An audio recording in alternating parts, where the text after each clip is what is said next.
Is this it? Are we there yet? There you go. No! Doing it. I don't think anyone can see my face. What the fuck is that? What?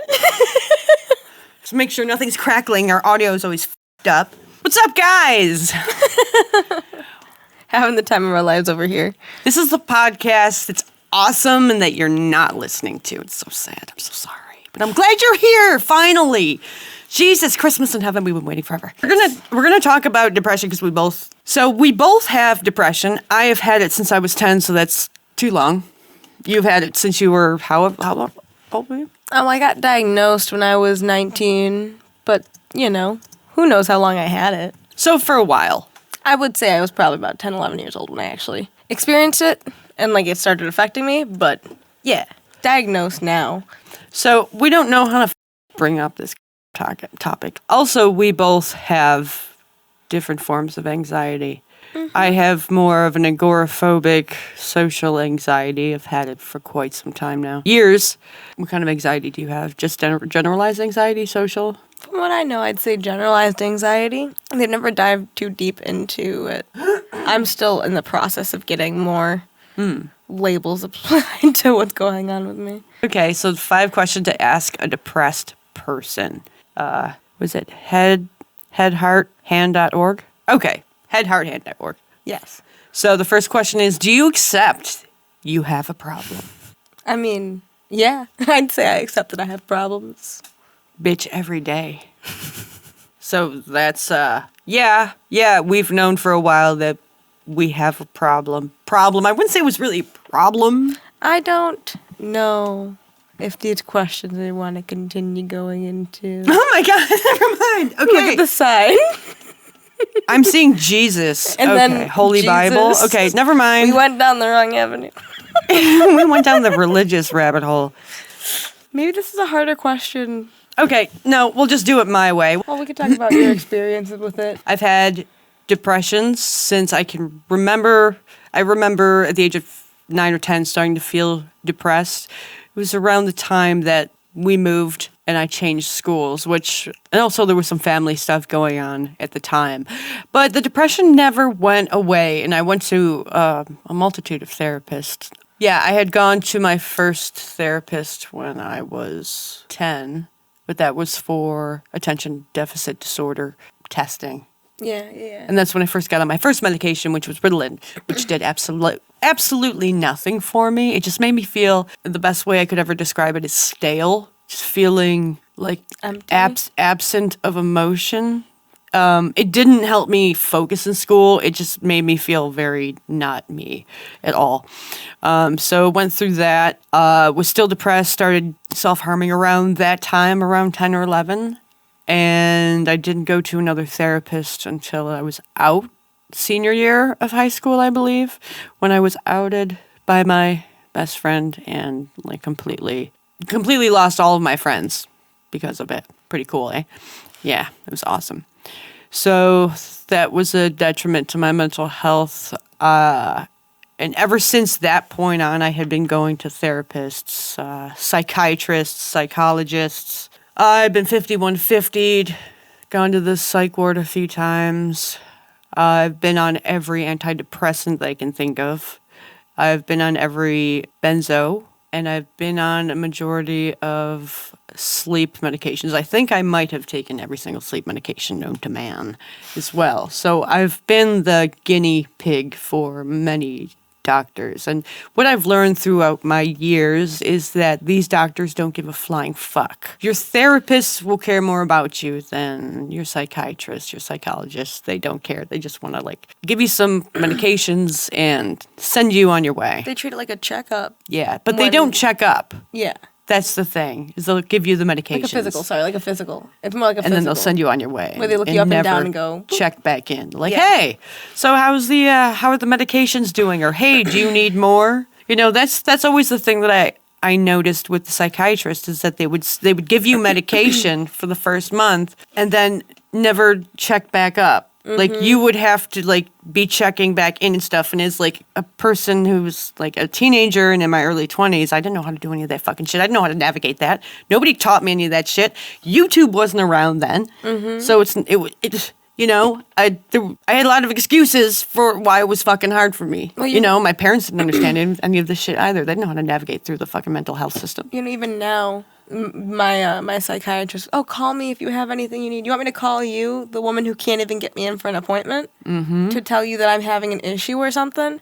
No, I'm going to call my therapist who hits me up once in a while when we have to reschedule something, and she hits me up and goes, hey, I'm sorry. I was thinking about it. I got to change plans.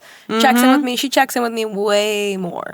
And you know what? With the mental health game, that's essential. I'm not saying spend as much time as my therapist would with me. I'm saying give me way more care than what you're doing right now. I experienced depression around the same age that you did. Like, I was about 10 years old when I started having those kind of thoughts and feelings and emotions. Did you take the Ritalin the whole time you were in school then? I took it, from what I can remember, from I think it was 6th to 8th grade or something, somewhere middle along. schoolish. Yeah, I didn't take them in high school. I think I stopped like in 8th grade or something like that. Did that help your mental health?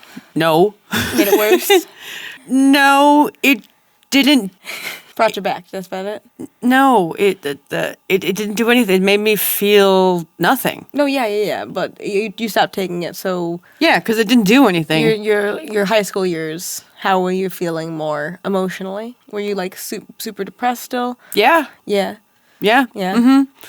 yeah. And I had like friend groups here and there, but I was still incredibly. I was antisocial, though I wanted to be social. I wanted to be accepted. I wanted to be popular, but I didn't know how to be that because my personality didn't match up with the popular people's personality, which was outgoing and talkative. That wasn't me. I was more like, you know, inside. So everyone thought that I was a bitch because I was quiet. And so I got bullied a lot for being shy, which was also very awesome, I must say. I can totally relate to the depression in adolescence. When were you diagnosed then? You said at 10 you were diagnosed, or? I wasn't diagnosed with depression until I was in my early 20s. Yeah, so like what I said about. Yeah, yeah. Similar idea. It was. I got diagnosed maybe earlier than that. Probably around like 20 or 21, around that time. Although wasn't, from what I remember, I wasn't taking any medications at that time until I was put into the psych ward for the first time, and then they put me on medications. I had been on Wellbutrin at one point before. I had been on Lexapro, which I hated. It made me sick. Ugh. Oh, I hated that feeling. Yeah, very like not in control of your own brain or body, and just feeling very icky. Yeah, and then they put me on Pristiq for a while, which was a new kind of medication, but that was kind of actually helping. But the problem with that was that it was really hard to get. I had a bitch of a time with my insurance, with health insurance, and then the health insurance wouldn't pay for the name brand Pristiq, so I was like on and off of it all the time and having such a fucking difficult time and being really, really suicidal at that time. Really suicidal. Yeah. Self-harming a lot at that time. I had a caseworker who didn't give a flying fuck. Nobody would help me. My mom was trying to navigate this shit with me because she didn't know anything about this either. Yeah. This wasn't like a thing that people fucking talked about. Then it was like, get over it, pick yourself up by your bootstraps kind of bullshit. Yeah. You know what I mean? So I do know that I was really, really sick at that time. And then they got me on venlafaxine, which was like a medication that was in Pristiq, and that like kind of helped, but it gave me the worst side effects. That's what started the hot flashes, which I never fucking got rid of, and that started like when I was 23. I mean, it's a long ass fucking story, but yeah. Yeah, I got a couple questions. How have you dealt with your depression over the time that you've had it? Well, I would have to say I'm trying to give you some good questions here, you know? that I didn't deal with it particularly well. It wasn't until 3 years ago that I was able to get a grasp on how to not let it control my life, my day, my moments, you know. Yeah, I was able to work through it better. understand when it was happening, when it was going to happen, and what to do while it was in it so it didn't destroy me. Yeah. And like what triggers? Yeah. Like, I have to ask triggers the myself like all these depression. fucking questions when it's happening. Am I sad or is this just depression kind of thing? Because Yeah. there's a big difference. I've Situational noticed. depression and then there's depression. It's like, oh, am I just feeling sad right now because something happened and I'm not like I told you yesterday I had a little fender bender and I was upset in the moment. I wasn't depressed. I was just upset in the moment. And there's a big difference that people don't get because a lot of times these days people be, I'm so depressed when really they're having a little bit of a shitstorm and they don't wanna like you said pick up their bootstraps and deal with it. Pick However, themselves up by their bootstraps and deal with it. Yeah. they don't want to do that. And there's a big difference between people who deal with depression and people who are just dealing with, rough set of situations. Because with depression, there's not always something that triggers it. There's not always, like, sometimes small things don't mean anything. And then sometimes small things set off just like this trigger bomb of depression. You know what I mean? I would also say that the difference between people who have depression and who have situational depression is the people who have situational depression like to post about it and say that they're depressed and get attention from it. The woe People is who me. actually have depression are so depressed, they don't have the energy to do that kind of thing. So it's very easy to tell when someone's bullshitting and when someone's being sincere and honest. Anyone who has depression doesn't fucking want attention from it. We want it gone. We don't want it. We don't want attention from it. People who want it is because they like the attention from it, which means they don't fucking have it. And that's why I hate TikTok. One of the big reasons I fucking hate TikTok. Because I want to smack everyone that I fucking, like, I'm scrolling and I'm like, I want to punch you. I want to punch you. I want to kick you in the fucking nuts. Fuck you. Fuck you. Because if you were really depressed, you would be so fucking depressed you wouldn't be posting. You wouldn't have the energy to do this shit. It's can't- stolen valor. you can't think It's to stolen it. valor, man. It pisses me the fuck off. I don't like it. It's an attention craving thing. Yeah. You're craving Listen, attention. I don't care how much attention I get from my depression. I want the fucker gone. That brings me into my next question. Yes. Do you ever think you will not have depression? No, I think I'll always have it, but I think there'll always be peaks and valleys. You see, that's something that I think is a really good question because we don't want depression. I don't want to be depressed. No. I really don't want to be depressed. And when I went to therapy and when she asked me what I wanted, I said I don't want to be happy all the time. I just want to be happy sometimes. Yeah. I'm not even talking like super, super happy. I mean just like content in the moment. Like the relief of not having the depression constantly weighing on your neck.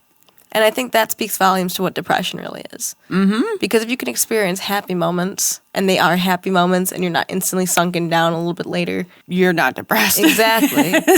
Sorry. But if you- it's not clinical depression. No. And I was technically diagnosed with a major depressive disorder. You know, there's other types of depression. But so there is just some things I wish I could not have depression. But for the past 10 to 15 years, I have. And because of that, I don't think it's going to go anywhere, you know? I think it's sticking around and people appropriating to having depression because they're just sad. That's the best way I can kind of phrase Because it. they like the attention, the oh, poor you kind of thing. But the thing is that doesn't do anything to help the person. Not at all. Because why would someone who's getting attention from it want to get rid of it if they like the attention so much? They don't want to get rid of it. So they'll never change. They will wallow in their self-pity party online and get attention for as long as people can stand them for. Every And like, every follow, it's every subscribe. disgusting. I don't understand why it's such a big thing. Like having these disabilities and disorders and constantly posting about it online. I think people do it for the attention, but the people that feed into it, they want to feel better about themselves. So they're like, well, I'm not sad like that. That poor girl. I hate when I see the people who are like, I'm posting about this so people can relate. So what? To you feeling sorry for yourself on TikTok? That's not, listen, when I'm in the depths of my depression, you know what I don't do? Go on TikTok. You want to know why? Well, it's not going to help. Yeah, I would. If I was to be on Twitter all the time, I would be in the depths of my depression, hanging on by a fucking thread. Yeah. That's why I don't get shit posters, man. Because I would see all these people getting attention for all these horrible things. You know? Most people are fucking fake. you could see right through it. And you see the amount of attention they're getting, and you just realize how fucked up the world is and how fucked up most people are, because everyone in this day and age is obsessed with getting attention for nothing. No, just for existing. Like, these people have nothing to offer the world, and yet they think they do. And it's psychotic. And to all of my actual depressed people out there, if you want to, like, keep your depression at bay, stay the fuck off TikTok. It's true. Get the fuck off of it. It's not gonna Because help. you know what else they do? You might have, like, your content and stuff, and the next thing you know, poof, TikTok took it down. All of You don't mine. even know why. All of And my now shit's you're gone. back down in your fucking slump depression for reasons unbeknownst to Oh you. my God. Could you imagine if I was a TikTok creator, how depressed I'd be right now? Exactly. Because my entire Like, thing got boop. The shit that I see on TikTok, I don't see is prevalent on all these other apps combined. The poor me pity party shit. It's got to go. It's got to go. Well, actual people It's with making depression. me mad. Actual people with depression are sitting here and they're just like, what's the fucking point? Even if I wanted to talk to someone about it, even if I wanted to get someone to, communicate with online, all these fake fucks are out there pretending they have it. So what's the point of even doing that? Yeah, so they're just gonna overpower your tiny actual depressed voice Because it is a tiny with these voice. fucking narcissists who are like, I'm depressed, feel sorry for me! And everyone does because they're retarded. And it makes me mad. Because these poor people who actually fucking have depression have nobody, they don't have any fucking friends, and no one gives a shit about them. Because everyone's paying attention to the fucking assholes who are faking it. And it's disgusting. It is. And it pisses me off. Yeah, it pisses me off too. And this is why, like, a lot of people who are depressed, they are more often trying to unsubscribe themselves to life, unalive themselves. Absolutely. And if you are someone who struggled with depression for a long time, there's a more than likely chance that you're probably of that nature to want to end your existence. Yes. Yeah, and so I always say that self-harming is like an addiction. It's like an alcoholic. For me, at least, in my experience. It's like you'll always be a self-harmer, but you don't have to self-harm like ever again. It's like alcoholics. They'll always be alcoholics. They'll always have that urge, but they'll never go back to alcohol. The ones that become sober. Am I explaining this correctly? no, I understand it completely. But am I explaining it correctly? I think so. I'm think so. hoping I'm explaining this correctly, but I'm It not sounds sure. proper to me. It's not something you can get over, whereas most people view it as that, which is when we had this conversation, it's something you brought up. If you view something like self-harm as something you can get over, then you're always going to fall into the trap and be even more upset when you fall to it. Mm-hmm. However, if you view it instead as an addiction or a dependency like alcoholism or any drug addict, then you have a different perspective and you can actually kind of pull yourself out from underneath that like... Mind frame? Yeah. The curtain. You can pull the curtain back and see what's actually happening for the first time, because you're tricking yourself. Mm-hmm. And that's the best way I can kind of explain it, to like jump on your back there. You're tricking yourself into believing that it's something that you can overcome. Just like I said with the do you think you'll ever not be depressed? No, because I'd be tricking myself into believing that this thing that I've dealt with for 10 years is something I can just get over like that. I don't think that's the case. And if I thought that way about my self-harming patterns, then it's no wonder why it keeps coming back. Because if I don't apply the same logic, then I'm not thinking about it as clearly. And so if you are struggling with something like that, and it hasn't come into your head like that, I think it's very important and helpful advice. It helped me a lot. Thank you. Well, I was watching Steve-O's podcast, because I always watch his podcast, and he was talking about trying to help. I think he was doing a podcast with Bam as a guest. And he made it a point to say that you shouldn't say that you're cured from alcohol. You were an alcoholic. You always have to say that you are an alcoholic, because I can't word it as good as he did, because he worded it very well. But it Assuming made it's like an AA mindset. it made sense. Like, if you think about it as I was an alcoholic, then you're easily able to fall back into that trap and go back to alcohol. But if you always realize that this is a problem, then you work on it every day, which is what they do. They work on it every day because they know that they're an alcoholic, So it's easier to overpower the alcoholism when you are aware of the reality of your situation, which is I am an alcoholic. Not I was, I still am, which I put the same mindset towards self-harm. For me, But truly, I believe that sometimes you have to realize you have almost no control to realize you have some control. It's something you cannot I control. wouldn't say some control though. Well, you have no control over that being a part of your personality. However, once you realize that, you have every bit of control. Yes, over, I would over say what that. you do after. But if you don't realize it beforehand, then you're convincing yourself you're more powerful than that. But that has more control over you than you have over it. And once you can realize that, that's when you truly gain control. Agreed. We didn't even get into the anxiety topic yet, but Well, if you want to hear about anxiety, let us know. and we'll do our next podcast on anxiety because that's a whole There's a other whole ball other of ballgame. wax. But if you have Another any ballgame. questions about depression or how to deal with it, how we've dealt with it, what you're going through, go ahead and leave them in the comments below. If you want to see anything like this or similar, let us know. And if you or someone you know are dealing with depression, please call the hotline below. And suicide and depression hotline, yeah. So have a good one, y'all.